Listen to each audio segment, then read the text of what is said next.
Hello everyone, welcome back to my YouTube channel VIP PCM classes में आप सभी का बहुत बहुत स्वागत है। आज हम पढ़ेंगे क्लास 12 की फिजिक्स का अध्याय 2 स्थिर वैद्युत विभव एवं धारिता। आज का हमारा टॉपिक है संधारित्र। कैपेसिटर क्या होता है, आज ये हम पढ़ेंगे। संधारित्र का सिद्धांत, उसकी धारिता और उसकी धारिता को प्रभावित करने वाले कारकों के बारे में आज हम अध्ययन करेंगे। तो यदि आप इस चैनल पर नए हैं तो सबसे पहले चैनल को सब्सक्राइब कर दीजिए, जिससे हमारे चैनल का कोई भी नया वीडियो आएगा तो आपको उसका नोटिफिकेशन सबसे पहले मिल जाएगा। तो चलिए शुरू करते हैं।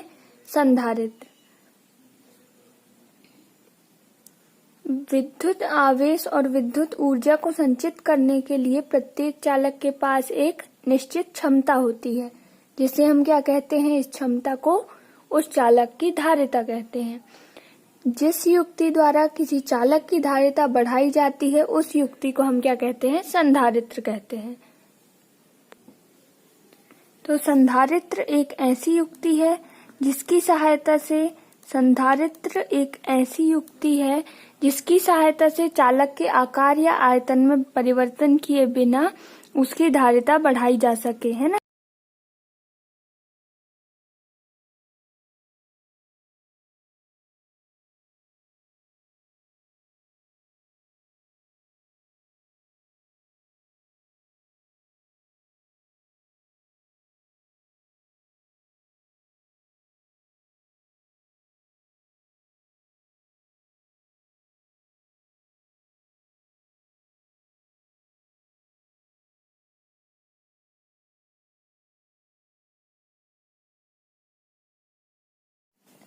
ठीक है, तो संधारित्र एक ऐसी युक्ति है जिसकी सहायता से चालक के आकार या आयतन में परिवर्तन किए बिना उसकी धारिता बढ़ाई जा सकती है।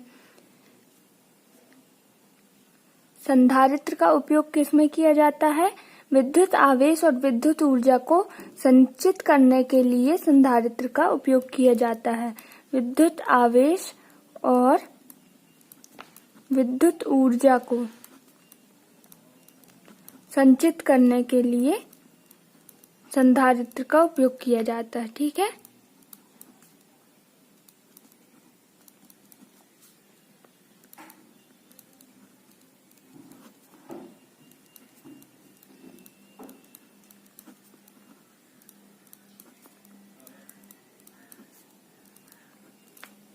देखेंगे संधारित्र का सिद्धांत क्या होता है।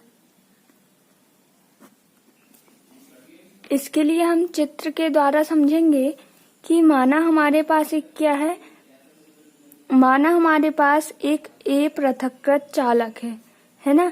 A एक पृथक्कृत चालक है, इसे क्या दिया जाता है, धनावेश दिया जाता है, जो कि इसके पृष्ठ पर समान रूप से वितरित हो जाता है, इस प्लेट पर वितरित हो जाता है। अब इसके निकट ही एक अन्य अनावेशित चालक हम क्या लाते हैं, B लाते हैं, एक अन्य चालक प्लेट B को लेके आते हैं। तो विद्युत प्रेरण से B में A के समीप वाले तल पर कौन सा ऋणावेश प्रेरित हो जाता है और A से दूर वाले तल पर क्या होता है, धनावेश प्रेरित होता है। प्लेट B पर प्रेरित ऋणावेश जो है प्लेट A के विभव को घटाने का प्रयास करता है, जबकि प्रेरित धनावेश प्लेट A के विभव को बढ़ाने का प्रयास करता है। प्रेरित धनावेश की तुलना में प्लेट A से पास है, अतः क्या होता है, उसका प्रभाव अधिक पड़ता है और A का विभव कम हो जाता है। इस प्रकार क्या होता है, धारिता के सूत्र से C/Q/V वाले सूत्र से जब A का विभव कम हो जाता है तो इसकी धारिता बढ़ जाती है। तो इस प्रकार प्लेट A को प्रारंभिक विभव तक लाने के लिए और आवेश दिया जा सकता है। अब यदि प्लेट B का संबंध पृथ्वी से कर दिया जाए, ये पहली स्थिति है ना। दूसरी स्थिति में क्या करेंगे, A और B दो चालक प्लेट हैं, A को धनावेश दिया जाता है, B को निकट वाले में यहाँ ऋणावेश, ये धनावेश है ना। अब यदि इसमें B का संपर्क पृथ्वी तल से कर दिया जाए तो क्या होता है, पृथ्वी से इलेक्ट्रॉन आकर बी के धनावेश को समाप्त कर देते हैं, किंतु प्लेट बी पर क्या है, ऋणावेश चालक है, ये ए से बद्ध रहता है, ए के धनावेश चालक से बद्ध रहता है। इस प्रकार क्या होता है, प्लेट बी के ऋणावेश के कारण चालक ए का विभव कम हो जाता है, जिससे उसकी धारिता बढ़ जाती है। ए का विभव कम होगा और धारिता बढ़ जाएगी। प्लेट ए और बी के बीच दूरी कम करने पर विभव और भी कम हो जाता है, अतः उसकी धारिता बढ़ जाती है। इस प्रकार इसका निष्कर्ष क्या निकलता है, संधारित्र का सिद्धांत क्या कहलाता है, जब एक आवेशित पृथक्कृत चालक को अन्य पृथ्वीकृत या अनावेशित चालक के निकट लाते हैं तो आवेशित चालक की धारिता क्या होती है, बढ़ जाती है। विभव कम होता है तो धारिता बढ़ जाती है। यही संधारित्र का सिद्धांत कहता है। ठीक है।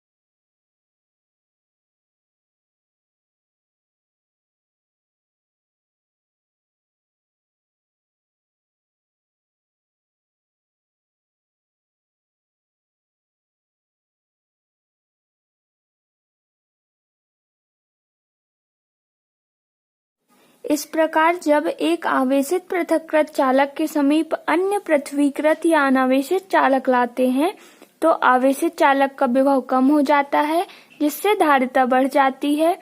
तो दो चालकों के इस निकाय को हम क्या कहते हैं, संधारित्र कहते हैं। यही संधारित्र का सिद्धांत है।